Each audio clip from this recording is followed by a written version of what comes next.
Welcome back to the Business Book Club. Today, we're ditching the theoretical side of things. We're really digging into a practical field manual for anyone trying to launch something new. Yeah, we are. We're looking at testing business ideas. A field guide for rapid experimentation. It's by David J. Bland and Alexander Osterwalder. Yeah. And, the core idea isn't really about finding that one perfect, flawless idea from the start. Right. It accepts that most ideas, well, they have problems. Exactly. And it gives you a system, Oh, what? a way to find and fix those problems before you go broke acting on, well, what the authors call a hallucination. That term really stuck with me, a hallucination, things that look amazing in a PowerPoint deck but just aren't real yet. It highlights that the main job, maybe the only job early on, isn't just building stuff, it's cutting down the risk, the uncertainty. Precisely. And they lay out this iterative loop. It's sort of design, then test. And test breaks down into hypothesize, experiment, assess, learn, and then, crucially, decide. So it's not just intuition driving the next step. No, not at all. Every single iteration, every pivot has to be based on actual evidence you just gathered, not just gut feel. Okay, let's unpack this. That's a big leap going from just an untested idea, maybe that hallucination, to something actually validated. How do you even start breaking down that huge initial risk? Well, the key is structure. You tackle it by focusing on 3 specific types of risk. And the order is really important. You absolutely start with desirability risk. Desirability. So do people even want this? Yes. Is the market big enough? Is your value proposition actually hitting a nerve? Is it compelling? That's job number 1. Why start there? I mean, wouldn't you want to know if you can make money first? Or even if you can build it? You could, but think about it. If you nail the feasibility, you build this amazing thing, you figure out how to make it profitable on paper, but then nobody actually wants to buy it. Ah, okay, yeah. Then everything else was wasted effort. Total waste. Time, money, resources. If the market doesn't care, feasibility and viability mean nothing. So desirability first, always. Got it. Okay, so let's say we have some proof people want it. What's risk number 2? Then you move to feasibility risk. This is the can we build it question. Yeah. Do we have the tech, the skills, the resources, the partners? Can we actually deliver on the promise we made? Right, the practical operational side. Exactly. And only after you've got some confidence in both desirability and feasibility, only then do you seriously tackle the third one. Which is viability risk, the money question. Correct. Can we actually make money doing this? Will the revenue streams work? Are the costs low enough for it to be, a sustainable business long term? You look at this last because now you have a much clearer picture of what people want and how you'll deliver it. Now, for this whole system to work, the book really emphasizes being precise about your assumptions. You can't just say, oh, young people will love our app. Definitely not. That's way too vague. Your hypotheses need to be discrete, specific. They need to be testable and precise, quantifiable if possible. So instead of millennials like science projects, you'd frame it as, we believe millennial parents, specifically those with kids age 5 to 9, will pay $15 a month for a subscription box of curated science projects. See the difference? Huge difference. It tells you exactly who to talk to and what to test. And they mention using an assumptions map to prioritize where you focus first. How does that work? Yeah, it's a simple grid, really powerful though. One axis is how important an assumption is for the business to succeed. The other axis is how much evidence you currently have for that assumption. Okay. Your absolute top priority for testing, that's the top right corner. Assumptions that are super important, but where you have basically no evidence yet, that's where the biggest risks hide. Got it. Focus the firepower there. So once we know what to test, we move into actually testing. And there's a difference between discovery and validation experiments. Yes, a critical difference. Discovery is early stage. You're uncertain, just looking for a general direction. Quick, cheap experiments are fine here. Even weak evidence is useful just to point you roughly right. Validation, on the other hand, comes later. You think you're onto something, and now you need strong evidence to confirm it before scaling up. Okay, so let's talk discovery. What are some of those quick and dirty ways to just get a feel for things? They mentioned something called pretend to own, or Pinocchio. Yeah, the Pinocchio test. It sounds almost playful, but it's about creating a really low-fidelity, non-functional prototype. Think like the classic story of the block of wood for the first Palm Pilot. So not even a working model? Nope. Just a physical representation, maybe a drawing, a cardboard mock-up, and then you use it personally. Pretend it's real. Yeah. How often do you find yourself reaching for it? What do you wish it did? It costs almost nothing, setup is instant, but it gives you personal insight.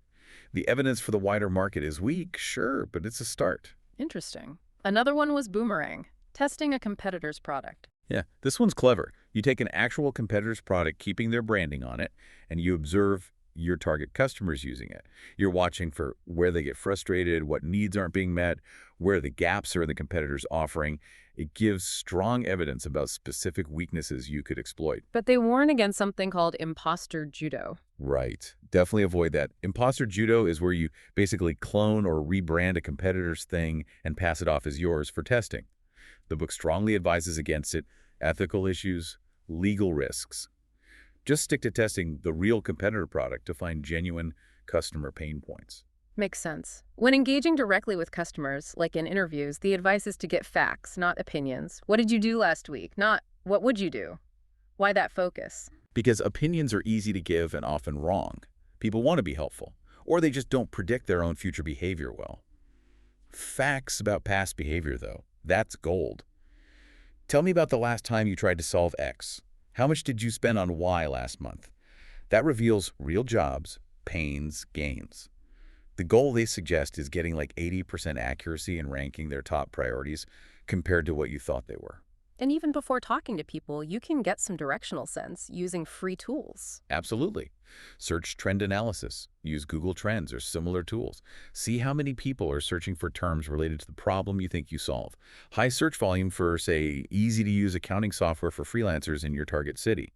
That's a good signal the problem might be widespread. It's cheap initial market research. Okay, so that's discovery, getting smarter, finding direction. But then, here's where it gets really interesting. We need to validate. We need proof. Moving beyond what people say to what they actually do. How do we design experiments for that? This is where you need a clear call to action, something that requires the customer to invest a little effort or make a commitment. The classic starting point is the simple landing page. You pitch your value proposition clearly, and the call to action is usually just signing up with an email address. Everyone does landing page tests, but you mentioned the evidence is kind of weak. It is relatively weak, yeah. Giving an email is easy, unsubscribing is easy.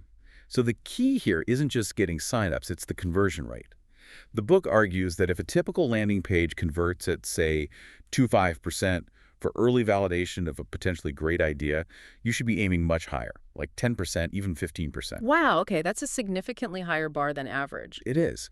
But the thinking is, if your idea truly solves a significant pain point and your message is clear, it should perform way above average. Hitting that high rate gives you much stronger confidence. To get even stronger evidence, especially on pricing, they suggest the mock sale. Right.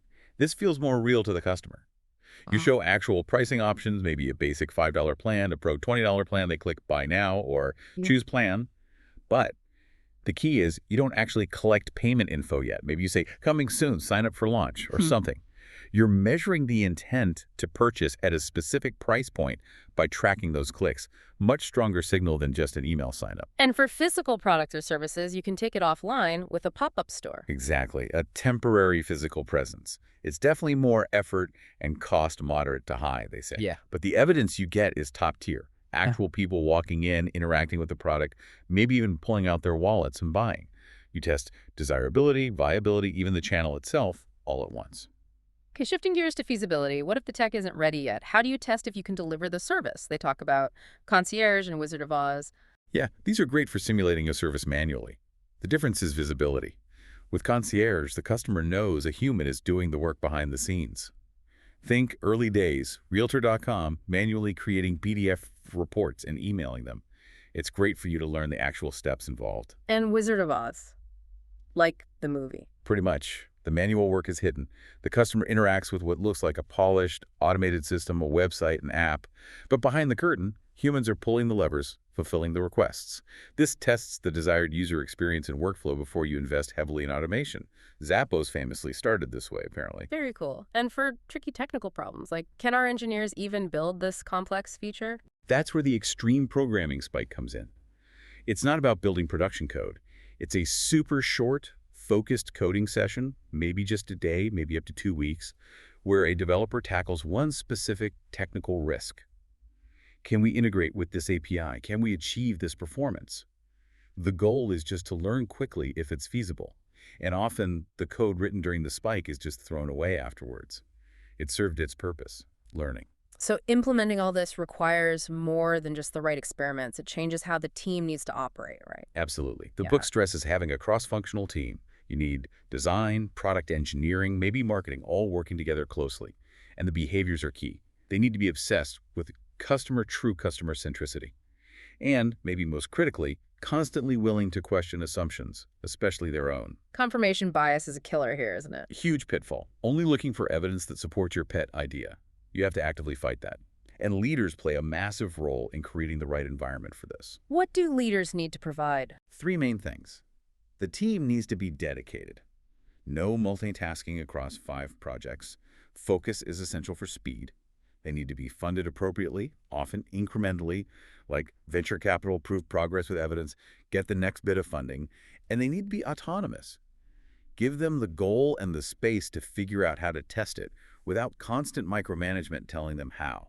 Let the data guide them. Because ultimately, it's not just about learning. It's about making a decision. That's the whole point. Learning is the input, the decision is the output. Based on the evidence from your experiment, you have to choose. Do we adapt the idea, pivot? Do we continue testing because we need more data? Or do we kill the idea because the evidence says it won't work? And don't skimp on experiments for the really crucial, risky assumptions. One test is rarely enough for the big questions. You need layers of evidence. Okay, this has been super insightful. Let's try to boil it down to some key takeaways for you listening. What are the immediate actions? Okay, number 1, remember the order. Test desirability first, do they want it? Then feasibility, can we deliver it? Then viability, can we make money? Stick to that sequence. Second, start lean in discovery. Use those cheap, fast methods like boomerang or search trend analysis to get early signals and find competitor weaknesses without breaking the bank. Third, when you move to validation, raise your standards. Demand strong evidence. Aim for that high 10–15% conversion on simple tests like landing pages. Invest in things like mock sales or pop-up stores that show real intent or action.